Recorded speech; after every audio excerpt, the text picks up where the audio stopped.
तो वहीं सांसद किरोड़ी लाल मीणा क्या कुछ कह रहे हैं, लगातार धरने पर बैठे हुए थे, चलिए सुनवाते हैं आपको। काम है, मुख्यमंत्री कहते हैं कि अनिवार्य है, फिर भी एफआईआर दर्ज नहीं की आपकी। मुख्यमंत्री जी कहते हैं कि भाई कोई भी आए, सामान्य भी व्यक्ति आ जाए तो एफआईआर दर्ज करनी चाहिए। कई बार मुख्यमंत्री जी के बयान हमने सुने हैं और सुप्रीम कोर्ट भी कई बार कह चुका है कि कोई फरियादी आए उसकी एफआईआर दर्ज करो। और 48 घंटे हो गए, अभी तक अशोकनगर पुलिस एफआईआर दर्ज नहीं कर रही। आप एक सांसद हैं, एक सांसद की एफआईआर दर्ज नहीं हुई तो आम आदमी का क्या होता होगा? आप क्या मैं सोचते हैं? सांसद ही नहीं, प्रतिपक्ष के नेता भी यहाँ आकर कह गए, राजेंद्र राठौड़ जी, और हमारे कल पार्टी के अध्यक्ष जी आए थे, वो भी कह गए। और कल तीसरा घोटाला खोला है 66,000 करोड़ का, तो तीनों की एफआईआर दर्ज करानी है। और अब क्या लगता है, क्योंकि बैरिकेडिंग कर दी है, आप क्या फिर भी आप बैठेंगे धरने पर? बाहर क्या है, ये क्या रुख रहने वाला? हम बात करते हैं थानेदार जी से। थानेदार जी कहाँ? थानेदार जी कहाँ? हमारे एफआईआर कर लो यार। रावत साहब ऐसा क्यों करते हो? सर अब हम तो हमारा काम कर रहे हैं, आप हाँ, आप क्या काम करो, हम और एफआईआर तो दर्ज करवा लो। आपके एफआईआर पहुंचा दी सर? हाँ, पहुँचा दी। वो तो थाने पे दर्ज होती है, कोई मुख्यमंत्री जी के घर पे थोड़ी होती है।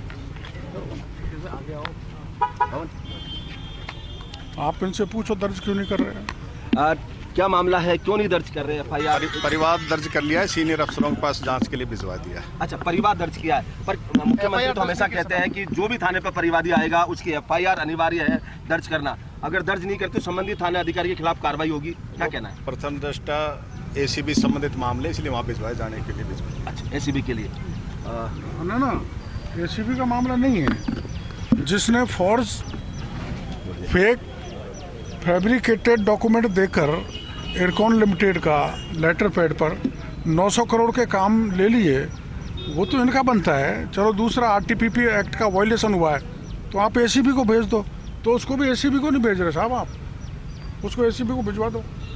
भेजिए सीनियर अफसरों के पास में, वहाँ से चला जाएगा। हम उसकी कॉपी दे दो तो कॉपी उपलब्ध करा देंगे, आप लाओ, करा दो। करा देंगे। आओ साहब, ऐसा मत करो, तो कॉपी दे दो अगर एसीबी को गया है तो। भाई मैं हमने हमारे सीनियर नहीं, पर फरियादों को कॉपी दी जाती है साहब, ये प्रावधान है थाने का कि फरियादी को एफआईआर की कॉपी दी जाती है। कॉपी भी नहीं, जब भी परिवाद देते हैं परिवादी कॉपी भी दी जाती है। आपने रिसिप्ट दे दिया हमने साहब को। रिसिप्ट दे दी परिवाद की? जी नहीं ना, मतलब दे दी, वकील साहब को दे दी, इनके वकील जो है, जो परिवादी थे उनको। अच्छा, अब कहना क्या आप क्यों आखिरकार परिवाद दर्ज करते हैं? कई बार एफआईआर भी सीधी दर्ज कर लेते हैं, तो क्यों नहीं दर्ज पा रही है? एसीबी संबंधित मामला, इसलिए भिजवाने के लिए। केवल एसीबी संबंधित है, नहीं, पर डॉक्टर साहब कह रहे हैं कि इसमें 468 467 का जो मामला वो बन रहा है, जांच हो जाएगी, अगर हमारे संबंधित वापस आएगा हम दर्ज कर लेंगे। तो आप जा रहे हैं क्या सर, अंदर जाएंगे? ये घुमाने हो गया, लटकाने हो गया, अटकाने हो गया, ये कह रहे कि एसीबी को भेजेंगे, फिर हमारे से संबंधित होती कि हमारे पास आ जाएगी। फिर से बैठ रहे हैं सर धरने पे आप? तो बैठना ही है थाने के सामने। ठीक है सर। तो जाना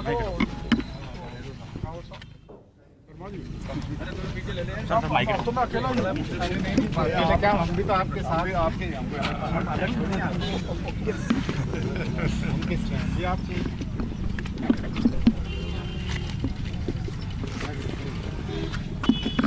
बिल्कुल आप सुन रहे हैं, मीडिया के सामने थाना अधिकारी भी है और मीणा साहब भी हैं। इसलिए कर रहे हैं कि सत्ताधारी दल के इसमें मंत्री, कई एमएलए, कई बड़े अधिकारी ये तस्वीर आप देखिए, इस भ्रष्टाचार में इन्वॉल्व हैं, पुलिस के बीच में, और ये सांसद मेरे पीछे खड़े हैं। इसलिए मुकदमा इनका दर्ज कहना है किया। कि जाने दिया जाए, पुलिस का कहना है कि ये मामला एसीबी को अब ये लगातार जद्दोजहद की ये कह स्थिति रहे में हैं रहेगी, क्या कहना है? करेंगे अभी थोड़ा आ इन्होंने जाओ कहा मीडिया पे आ जाओ।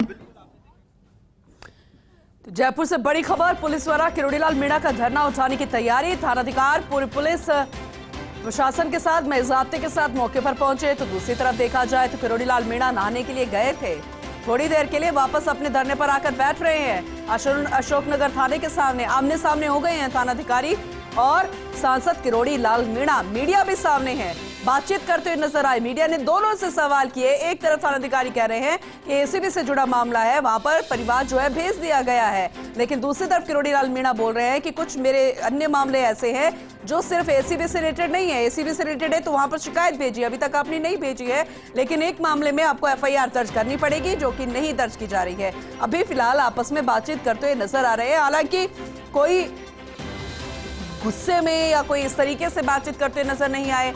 बहुत ही ठंडे लहजे में किरोड़ीलाल मीणा ने थानाधिकारी से सवाल किए, मीडिया के सामने जवाब दिए। वहीं थानाधिकारी भी साफ तौर पर बहुत ही सरल लहजे में उन्होंने बात की, लेकिन एफआईआर को लेकर टालमटोल करते हुए नजर आ गए। तो ये कई सवाल इसे लेकर खड़े हो रहे हैं। वहीं उनका धरना लगातार जारी है। साफ किरोड़ीलाल मीणा ने कह दिया है कि मेरा धरना जो है वो लगातार जारी रहेगा। एक और आज भ्रष्टाचार से जुड़ा मामला जो है वो सामने आ गया है। मैं अपनी बात से पीछे नहीं हटूंगा, एफआईआर दर्ज करनी होगी, मामले की जांच जारी करनी होगी। सत्यनारायण मेरे सहयोगी जुड़ गए हैं, उनका रुख कर लेते हैं। सत्यनारायण, अभी पूरे प्रदेश ने सुना थानाधिकारी को भी, किरोड़ीलाल मीणा को भी, जो कि मीडिया के सामने थे, आमने सामने थे, लेकिन एफआईआर को लेकर थोड़ा सा पेच फंस रहा है। ज्यादा जानकारी दीजिए।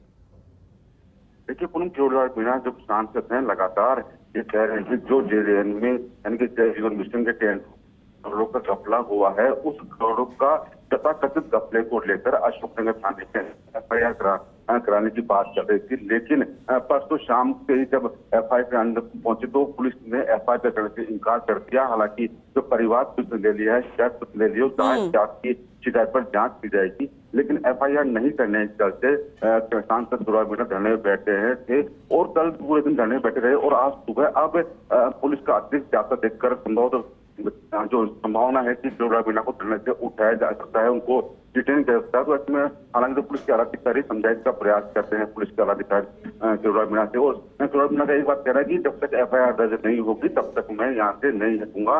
फिलहाल जो आरपीएस स्तर हैं वो सांसद से बात कर रहे हैं जिससे कि मामला शांतिपूर्वक सुलझ जाए और किरोड़ीलाल मीणा धरने को खत्म कर दे। पूनम, चलिए ठीक है, अभी भी शायद वो कुछ बातचीत करें, वो भी दर्शकों तक पहुंचा देते हैं। छोटा सा वो वाटर प्रूफ था, वो उसको तो दे दो, सामान को दे दो। सॉरी डॉक्टर साहब, एक क्योंकि रास्ता रोकता है, कहीं भी प्रदर्शन होता है तो पुलिस मुकदमा दर्ज करती है। यहाँ तो कुछ पुलिस ने ही रास्ता रोका हुआ है, क्या कहना? उसके बाद भी पुलिस अपने खिलाफ, मेरे खिलाफ रास्ता रोकने का, राजकार्य बाधा का मुकदमा दर्ज जरूर कराएगी। ऐसा करती है पुलिस, रास्ता यही रोकते हैं और यही राजकार्य बाधा और रास्ता रोकने का मुकदमा दर्ज करा देंगे। इनको क्या दोष है? राजस्थान के मुखिया नंबर 1 के आदेश से तो इनको तो करना ही पड़ेगा बेचारा पालना। और मेरा कर्तव्य बनता है कि भ्रष्टाचार उजागर हो, भ्रष्टाचारी जेल के शिक्षों में जाए, तो मैं भी आसानी से हटने वाला नहीं हूँ। अभी जबरदस्ती गिरफ्तार करेंगे बात अलग है। मेरे को तो पता ही नहीं था, वरना बिस्तर साथ लेकर आता तो यहाँ बचा के बैठ जाता। ये है, क्योंकि अगर जबरदस्ती गिरफ्तारी होती है तो एक सांसद के अधिकारों का हनन है, प्रिविलेज मौसम बनता है, तो वहाँ क्या संसद में आप इसको लेकर कार्रवाई करेंगे? मैं आमतौर पर प्रिविलेज मोशन लगाता नहीं हूँ, क्योंकि वो एक सस्ती लोकप्रियता पाने का साधन है। देखो, राजनीति में आंदोलन चलते हैं, पुलिस की जिम्मेदारी बनती है जब उनको लगता है कि ठीक ही नहीं हो रहा तो उनका अधिकार है आंदोलन को रोकना, गिरफ्तारी करना, मॉब को प्रिवेंट करना, और उसमें झड़प भी हो जाती है, पुलिस मार पिटाई भी कर देती है। मेरे कपड़े फाड़ दिए थे सामोद थाने पर और मेरे को नग्न प्राय कर दिया था, फिर भी मैंने तो उनके खिलाफ कोई मुकदमा दर्ज किया, क्योंकि यहाँ तो फूल थोड़े बरसते हैं तो पत्थर या लाठी बरसेंगी। मीणा साहब, क्या आगे का क्या रहेगा? जी, मेरा क्या है कि 48 घंटे हो गए। आप सबको पता है कि 2 प्रकरण, एक प्रकरण तो ये है कि 2 फर्मों ने इरकॉन इंटरनेशनल लिमिटेड के फर्जी प्रमाण पत्र देकर 900 करोड़ के काम प्राप्त कर लिए, तो उनका तो बनता है फोर्जरी का मामला 420, 467, 471, जो आईपीसी ऑफेंस है, जो इनकी जिम्मेदारी है, उनको दर्ज करो। दूसरी एफआईआर वो है कि जानबूझकर सरकार के अधिकारियों ने जिस पर मंत्री जी भी विराज गए वित्त समिति की रिपोर्ट के आधार पर कि वित्त विभाग का आदेश है कि आप पारदर्शिता बरसोगे, आरटीपीपी एक्ट का वायलेशन नहीं होना चाहिए। इन्होंने आरटीपीपी एक्ट का वायलेशन करके पारदर्शिता खत्म कर दी, जिससे 20,000 करोड़ के टेंडर 30 से 40% अबोव चल गए, पूलिंग हो गई। तो ये भी वैसे तो आईपीसी का ऑफेंस है, आरटीपीपी एक्ट को दर्ज करना चाहिए, पर नहीं कर रहे हैं। तो उसको एसीबी को भेज दे भले ही, और एसीबी को जो भेजा है वो कॉपी हमें दे दें। और पहला फॉर्जरी का मुकदमा दर्ज करने का तो इनको ही करना चाहिए। अब ये उसको भी एसीबी को भेज रहे, एसीबी वापस यहाँ पर भेज देगी, तो वही लटकाने अटकाने भटकाने का काम हो गया। अब मैं शांतिपूर्ण तरीके से बैठा हूँ 48 घंटे से, तो मेरे वहाँ 4-5 कार्यकर्ता उनको उठा के ले गए। मैंने जो गदड़ा बिछा रखा था उसको उठा के ले गए, तकिया ले गए, चद्दर ले गए, पंखे ले गए, रात को पंखा लगाया था उसको ले गए। सुमित्रा जी आई थी जो हमारी पूर्व स्पीकर हैं, उन्होंने कहा तुम ऐसे नीचे मत सो, कोई सांप वगैरह आ जाएगा, तो अपना पलंग दे गई थी, तो उनका पलंग भी उठा के ले गए। तो ये तो अत्याचार है, ऐसे नहीं होना चाहिए। माना हम कोई अशांति कर रहे थे, कहीं शांति भंग होने की संभावना है, तो हमारे खिलाफ कार्रवाई करो, सामान भी जब्त करो, हमको भी उठाओ। सारी गाड़ियों को उठा ले गए, कार्यकर्ताओं को ले गए। तो ये तो इमरजेंसी के हालात पैदा करने पे उतारू हैं माननीय मुख्यमंत्री जी। और वो इसलिए हैं कि सरकार के बड़े आला अफसर और कुछ मंत्री, कुछ एमएलए